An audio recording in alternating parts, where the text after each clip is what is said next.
Joining us now, he's been kind enough to hold on, is John Gagliardi, a journalist in San Francisco, and he's written the book Cannabis, The Explosive Rise of the Medical Marijuana Industry. And obviously here in California, Prop 19 on the ballot to legalize marijuana. But this medical marijuana has been an issue for some time. John, welcome to the show. Thanks for holding on. Hey, thanks for having me on. The idea that these are some quaint doctors and maybe some believers that it helped, and they thought, "Hey, we'll get medical marijuana passed." That's not how it worked. This was big business, right? Initially, I think the idea was kind of quaint. When dispensaries started to operate in California shortly after the passage of Proposition 215 in 1996. They were mostly being run by activists who had been very involved in the campaign. But over time, it really grew into a very muscular business. I mean, it's an industry now that's supported by doctors, attorneys, PR people, politicians, etc. So, multi-billion-dollar industry it's become. Absolutely, multi-billion-dollar industry in the 14 states where medical marijuana is legal. 14 states and more are coming, right? As many as 11 other states are on the verge of passing some sort of medical marijuana legislation. I was looking here that last year, 80% of voters in Oakland passed the what's described here as a landmark marijuana tax. I don't know what that is. What is that? That was Measure F.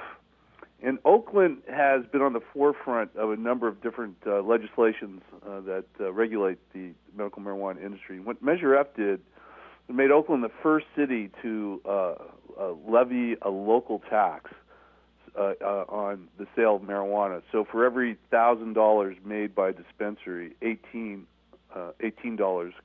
goes into the city coffers. And how much has that meant serious cash for a city that is obviously financially troubled, Oakland?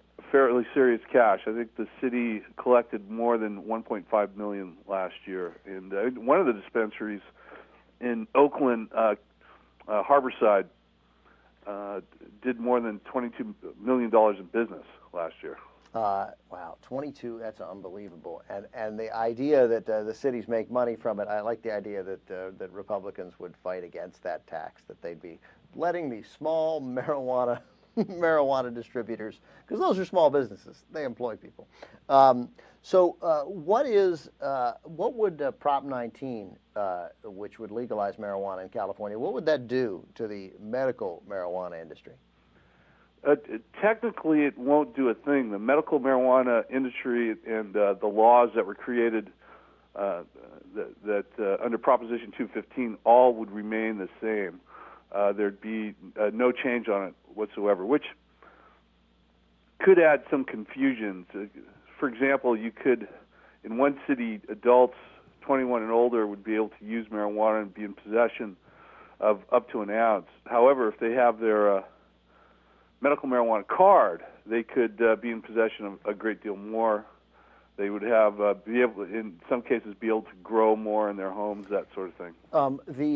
So you said that technically there's no change. Do you think there'll be a change that maybe we're not foreseeing, some change on the medical marijuana industry, or no? No, I don't. The law itself would stay completely the same. There might people in the medical marijuana industry are concerned that dispensaries might take a hit, that they might lose a fairly large percentage of their business to competition. Well, that seems obvious to me.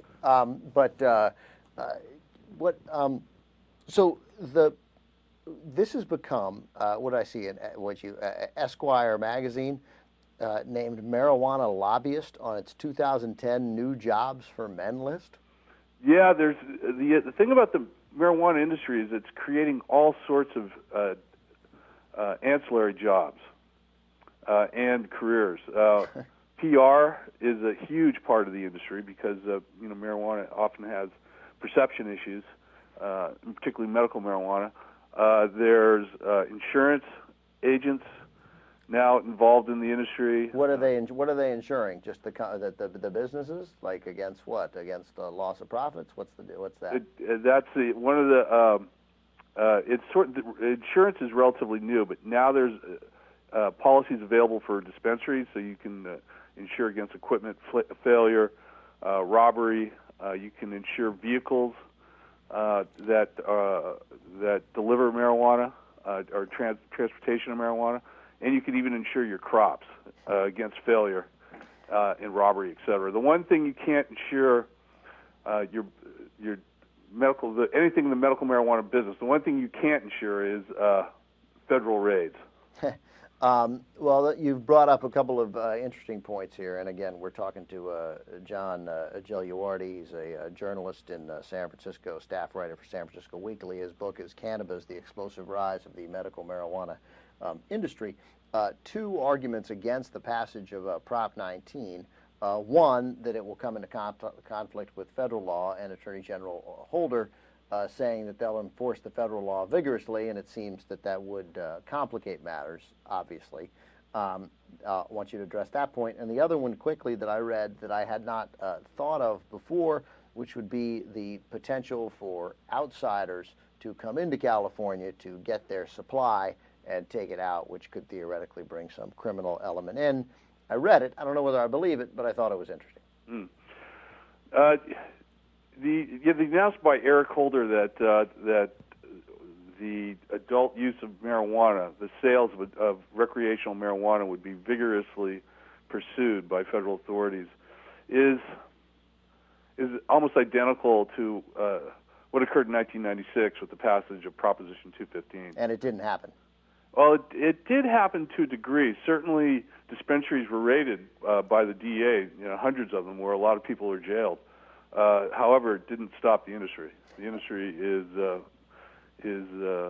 moving along like a freight train. And considering that the federal government, as we keep hearing, in the last 9 years has barely even made a dent in investigating, legitimate stuff like organized crime, because we're obsessed, and I guess one could argue rightly so, with terrorism, it seems to me unlikely that we would expend a lot of federal resources to raid what is to get into raids and investigations of what is California law. I don't know. That's just my own off-the-cuff speculation.